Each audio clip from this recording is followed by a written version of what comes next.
All right, guys, so now lesson 2 for the week, okay? So earlier we did under my arms bear hug from in front. Now we're going to do the same thing but from behind, right? So it's a little bit different now. Obviously, I can't see him. He's in a much better position here. So one thing I really got to think about here is what I don't want at all costs is for him to lift me up, swing my, he's going to dump me on my head or my shoulder. It can be really bad. So I definitely want to sit my hips down, right? Anytime I can get my belt below his belt, it's going to make it hard for me to lift, okay? But sometimes the guy is still strong enough, he's going to be able to lift. So when he does, I want to prepare, keep myself connected, so even though he can lift, he can't actually finish the throw. So when he lifts me, I'm going to use my foot hooked here. And you see my other leg is out. So he can't swing my feet, and when he puts me back down, I have base here. And I actually want to put both of my hands down, okay? So if he lifts me and I don't hook that foot, well, I can't stop him from throwing me. But when he lifts and I hook that foot here, I'm stuck to him. He tries to unload, I'm ready, okay? So make sure we don't hook with both feet, just one, and then my other foot is ready to be planted. Once my hands go to the mat, I want to control this leg. But I can't just go with 2 hands because he might change his mind from lifting and pushing and I take a header into the mat, okay? So even though I start with both hands on the mat, just one hand is going to reach back with, I want to grab his heel.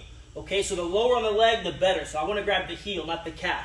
Once I do, I'm going to kind of push my hips into him to get his leg a little bit straight and light and begin to lift. Once I feel his weight shift, then I can add my second hand. So I'm here, it's shifted, I can add the second hand, and look how I sit. So I hold the leg for balance, and I'm sitting on his stomach here. Okay, we have a lot of finishes that we can use. We're just going to keep it very basic. So once I stabilize the position, I'm going to raise my hip up, step out, okay, and then I'm going to go to knee on belly here. Okay, so one more time. He's going to catch me, always get my hip low. When he lifts, hook the leg, he puts me back down, stabilize, hands on the mat, okay? One hand first, I move my hip back. Once he's a bit off balance, I can tell because his toes come off the mat, which means his weight is shifted. Now I control the heel with 2 hands. I lift and look how I sink my hips down. So I don't let go of his leg to stabilize. I use the leg to stabilize, okay? Doesn't matter if you were to keep my grip around the waist. Keep the grip, Professor. Look, in this case, oh, I can't stand up because the grip is here. That's fine, just wait. He doesn't really have a position. I can again stabilize. Once the hands come off, now I can stand up, step out, and I can bring that knee on the belly, okay? Number 1. Number 2, we're going to do an escape when Professor tries to mount me, okay? So we have to know the mount first, so very quickly Professor's going to show us how to do that mount. So I'm going to be in side control, okay? He's going to bring his arm over the top. He's going to switch his hip, and he's going to do the classic stomping the bug, okay? Kind of squashing the bug there. He mounts me. So, of course, I want to do the regular things to prevent the mount. I want to get my leg up here. I want to try to keep my elbow in. But a lot of times he's going to mount anyways. So what I want to do is I want to escape the trail leg, the leg he leaves behind. Okay, so the trick to this is as he mounts, there's a shifting of weight that's going to make his trail leg light, and I can pick it up. Okay, it's just going to be an elbow escape, really. So when he brings this arm over, that's kind of my cue. I know, I have an idea of what's going to happen. I have to make sure I keep this arm in. Okay?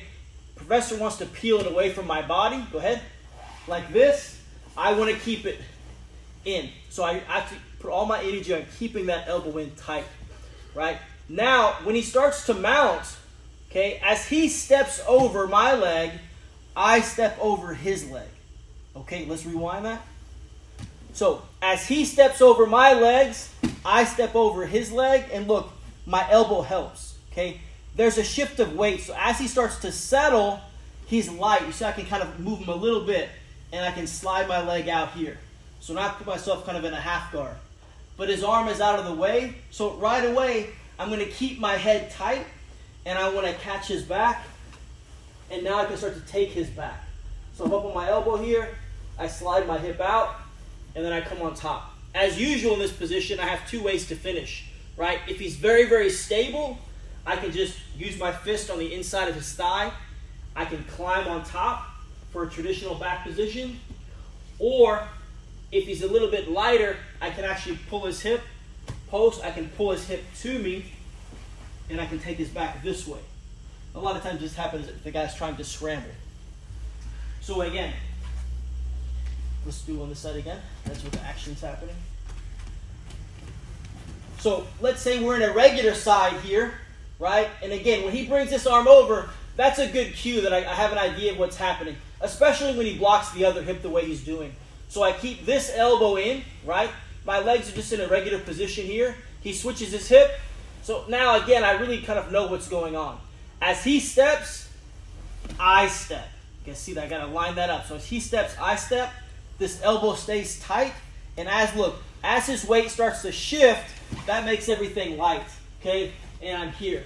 Make sure to keep your head up, okay? If the head is down, sometimes he can just recover this position like that, and I've lost the opportunity. Now, I've still recovered guard, but I lost the back. So when he goes up, my head goes up. So now, if Professor starts to raise his body up to defend, he's actually helping. He's pulling me up. I post my hand, and again, I slide my knee out here, okay? If he's very strong and stable, I'm just going to climb on top here. If he's a bit more movable, I'm just going to pull him to me this way, taking the back. Okay, that's number 2. Number 3, Professor's going to show an escape from the knee on belly, right? Kind of how we finished the number 1 technique. So when I'm on this knee on belly position, he's got a couple of things he can do, but right now we're just going to use a guard recovery, okay? And I'm going to show it once, and then we're going to kind of break down what he's doing, and we'll get back to it. So when I'm here, this is what it looks like. He's going to bridge his hip, move my leg, he's going to shrimp, and look how he hits that shoulder roll, and he recovers this guard position. So, Professor, can you just do that shoulder roll by yourself? The key here, he's going to bridge and turn on his side. Look how he ducks his head out of the way, and look how he gets on his shoulders there. Okay, that's key. And then he just faces his opponent. So one more time. This looks more complicated than it is, right? The key is he's got to get his head out of the way, right? So he bridges, he moves his hip. Look how he tucks his head under, and he rolls to the shoulder, okay? And then he just finds the person, right? So again, I'm here, okay? He bridges, he pushes, he turns, and then he just finds me there, okay? So this escape is best when the person is trying to maintain the position, right? If he starts to escape and I run away, that's going to make it easier, right? If I'm here and he pushes my leg off and I change to here, we're going to kind of maybe move to a different sort of escape if I move to the side control. However, if his shoulder is out and I don't have a seatbelt, it works exactly the same, okay? But mainly we're going to use this when a guy is kind of maintaining. He wants to try to follow us with that knee on belly. So one more time, I'm stable here, he bridges, he turns, and there it is, okay? Up and down. Okay, so there we have lesson number 2 for the week, okay? Make sure you guys are staying healthy out there, be careful, and we look forward for us to resume the regular classes back here in Gracie, Baja, Texas.